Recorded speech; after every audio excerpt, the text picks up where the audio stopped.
I won't lie to you, I've been kind of depressed. I haven't been feeling like myself. I haven't been myself. Just because of the way that life is here in Ohio, and it's just struggle, and you guys know that I have something to talk about. You know, I've dealt with these issues already. I've already had, you guys know, I was abused, physically, mentally, whatever, in every way possible by some people, some older people in they were older than me, in our neighborhood, and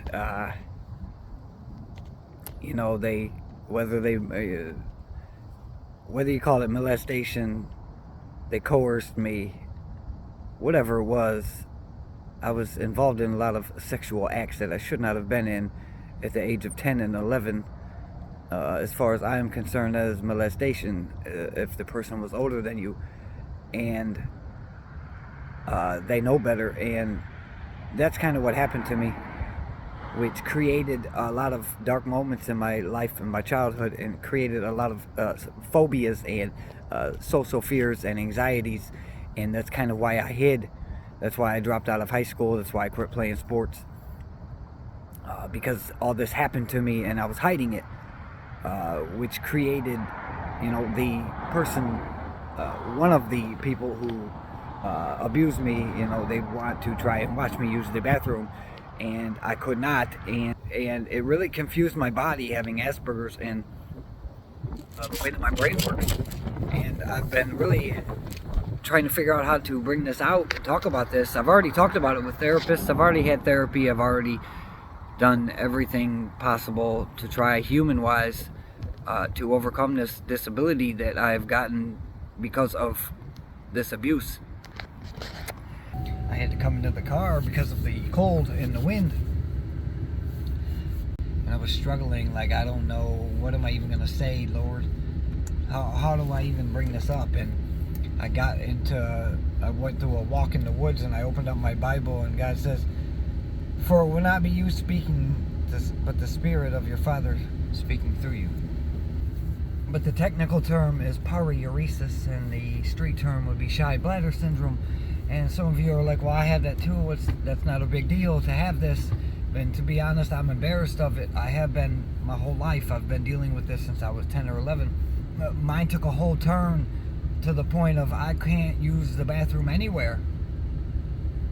I can't use the bathroom in front of anyone. And that's how it got to be as a little kid. And I did not understand what was happening to me and why I was dealing with this bathroom issue that I all of a sudden had due to what happened to me.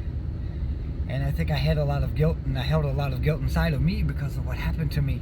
And I felt like it was my fault.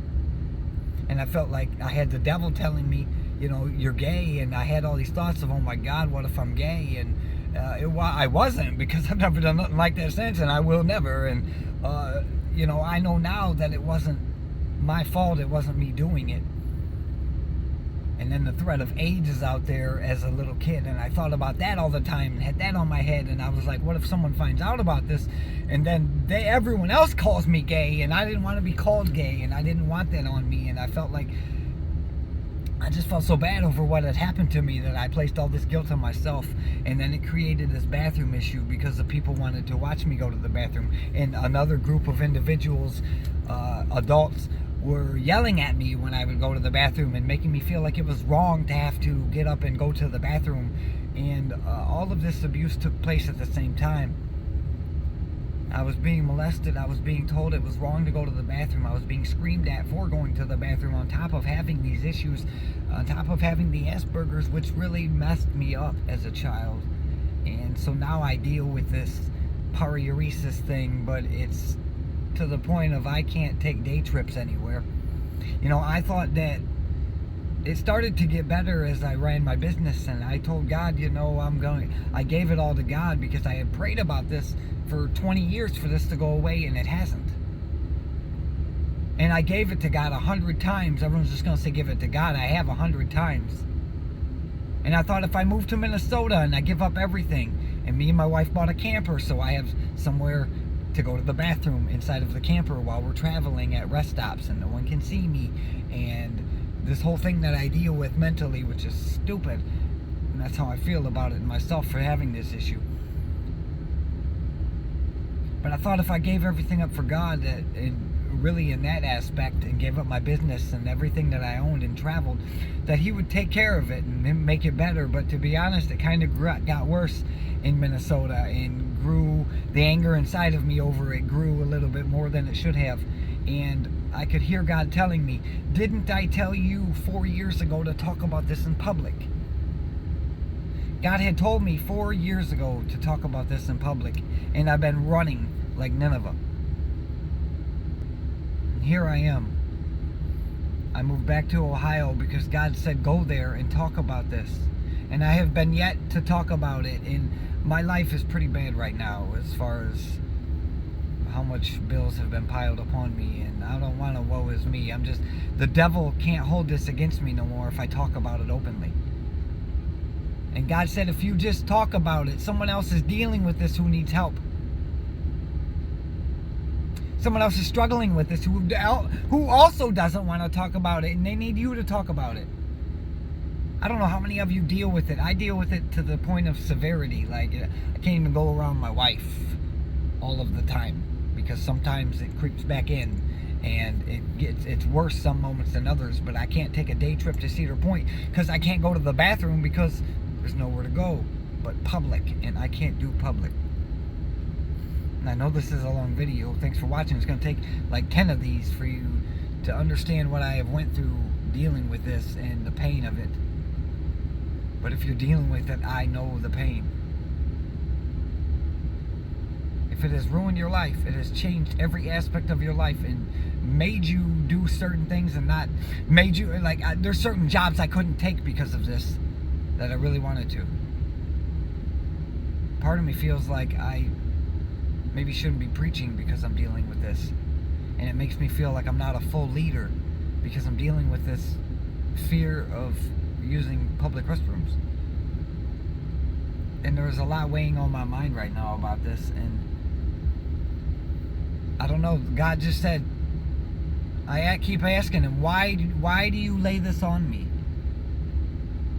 He said, I didn't lay it on you, it was laid upon you. I'm here to take it away. He said, but the only way to do that is to talk to you about it. Someone else is dealing with it. If you've ever asked me to go on a trip and I didn't go with you, this is why. If you've ever offered me a great job opportunity and I turned it down, now you know why. I would have trouble using the restroom. That's why I opened my own business, so I can come and go as I please. That's why I ran the streets for so many years, because I just wanted to die from it.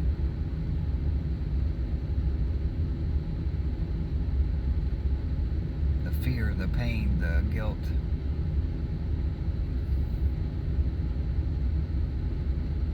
Thank God for my wife. My wife, Amy, she deals with everything that I deal with, and she doesn't care. She cares less than I do. I just thank God for her, because I don't know if any other woman would have put up with it the way she does. She doesn't care that I can't travel with her.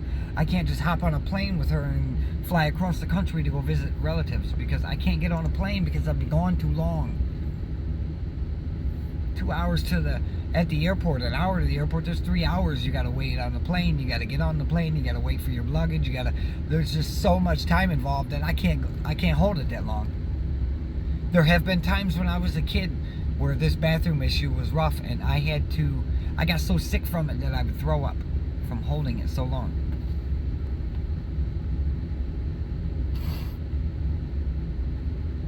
I know the pain, and this is my struggle. This is my struggle. This is what I've been so afraid to talk about.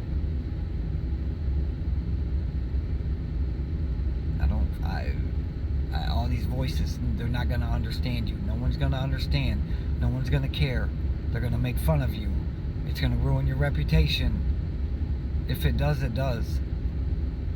If I don't preach again, I don't. God said to open up about it. So it's up to God again what I do or don't do. It's not up to man. And God said to talk about this. Some of you have said, don't release it because Paul kept this thorn in his flesh. We don't know what it was. Might ruin your reputation. That's fine. God told me to talk about it. I have trouble using the restroom around people and in public, so I don't travel. I don't go on day trips. I don't leave the house for more than 3 or 4 hours. That's my struggle. Just pray for me. If you're dealing with this, call me. I have a new phone number. Call me on that number anytime. If you want to talk about this, if you've been through anything I've been through and just want to talk about it with someone who understands, who will keep it quiet and private, I'm there.